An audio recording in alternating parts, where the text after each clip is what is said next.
Hi friends, welcome back to our channel. இன்றைக்கி நம்ம வீடியோவில் என்ன பார்க்க போகிறோம் அப்படின்னு பார்த்தீங்கன்னா, இன்றைக்கி என்னோடய ஸ்கூல் ஃபஸ்ட் டே. அதனால் எங்கள் அம்மா பார்த்தீங்கன்னா என்ன செஞ்சு தரீங்க? முட்டை சாதம் எனக்கு செஞ்சு தராங்க. அதுதான் இன்றைக்கி நம்ம பார்க்க போகிறோம். வாங்க வீடியோக்குள்ளே போகலாம். ஒரு வடைச்சட்டி வச்சுக்கணும். அதில் வந்து எண்ணெய் சூடானதுக்கப்புறம் கடுகு போட்டுக்காங்க.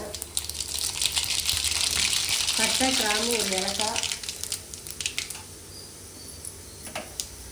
பச்சை மிளகாய்,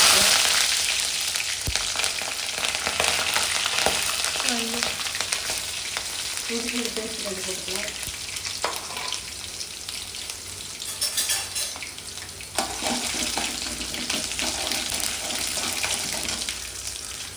கருவேப்பிலை கொஞ்சம் போட்டுக்கலாம்.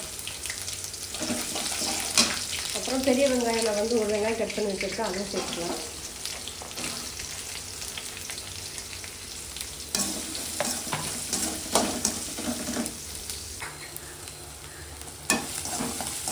பார்த்தீங்கன்னா வெங்காயம் ஓரளவுக்கு வதங்கிச்சு. இன்னும் கொஞ்சம் நேரம் வதங்கிட்டோம். 2 மினிட்ஸ் வதங்கணும். பார்த்தீங்கன்னா வெங்காயம் நல்லா வதங்கிச்சு. மஞ்சள் தூள், சீரகத்தூள், கரம் மசாலா, மிளகாய் தூள் கொஞ்சம் சேர்த்துக்கலாம்.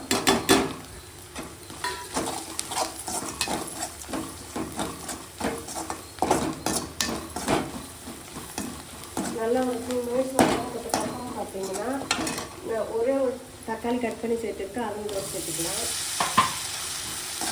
தக்காளி நல்லா வதங்கிட்டேன். அது வந்து ஒரு 2 மினிட்ஸ் வதங்கினா போதும். இப்போ பார்த்தீங்கன்னா தக்காளிலாம் நல்லா வதங்கிச்சு. இது ஒரு ஓரமாக தள்ளி விட்டுட்டு நம்ம இப்போ என்ன பண்ணுறோம், முட்டையை உடச்சி உள்ள ஊற்றுறோம். எப்படி ஊற்றுறோம்? ஓடு விழுந்தாமல் ஊற்றுங்க. அப்படியே விழுந்துருச்சு பாருங்க. எல்லாம் ஓடு பாருங்க. ஓடு வந்து எடுத்தாச்சு. இந்த ஓடு வந்து சப்போஸ் விழுந்துச்சு அப்படின்னா சீக்கிரமாக எடுக்கிறதுக்கு என்ன டிப்ஸ் அப்படின்னா, தண்ணியில் கையை நனைச்சிட்டு எடுத்தீங்கன்னா ஓடு உடனே வந்துடும்.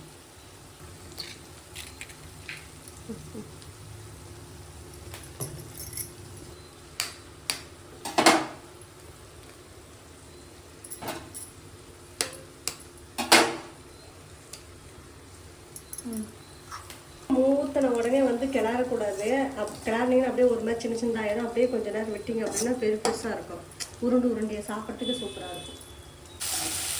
கொஞ்சம் முட்டை ஓரளவுக்கு வதங்கிச்சு. இன்னும் நல்லா வதங்கட்டும். முட்டை வந்து நல்லா வதங்கிச்சு. இந்த ஸ்டேஜில் நம்ம என்ன பண்ணோம், அப்படியே அடுப்பை வந்து சிம்பிள் வச்சுட்டு சாப்பாடு கொஞ்சம் சேர்த்துக்கணும். நம்மளுக்கு எந்த அளவுக்கு சாப்பாடு வேணுமோ அந்த அளவுக்கு வந்து பழன்னு வச்சிருக்க சாப்பாட்டை இதில் சேர்த்திக்கிடணும். பாருங்க அரிசி எப்படி இருக்குதுங்க.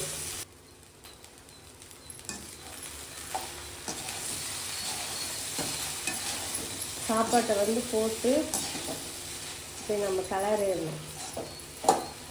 எல்லாமே ஒன்றா மிக்ஸ் ஆகிற மாதிரி.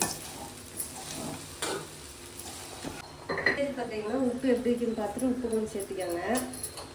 அப்படியே என்ன பண்ணணும், பெப்பர் பொடி கொஞ்சம் சேர்த்துக்கோங்க. எல்லாத்தையும் நம்ம மிக்ஸ் பண்ணுவோம்.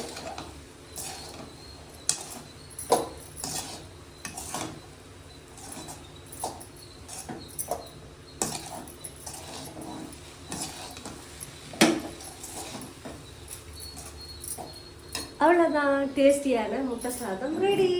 பாய். உங்கள் குழந்தைங்க வந்து பார்த்தீங்கன்னா சீக்கிரம் லஞ்ச் பாக்ஸ் ப்ரிப்பேர் பண்ணுவோம் அப்படின்னா சீக்கிரமாக இது செஞ்சு முடிச்சிடலாம். நீங்களும் ட்ரை பண்ணி பார்த்துட்டு டேஸ்ட் எப்படி இருக்குன்னு சொல்லுங்கள்.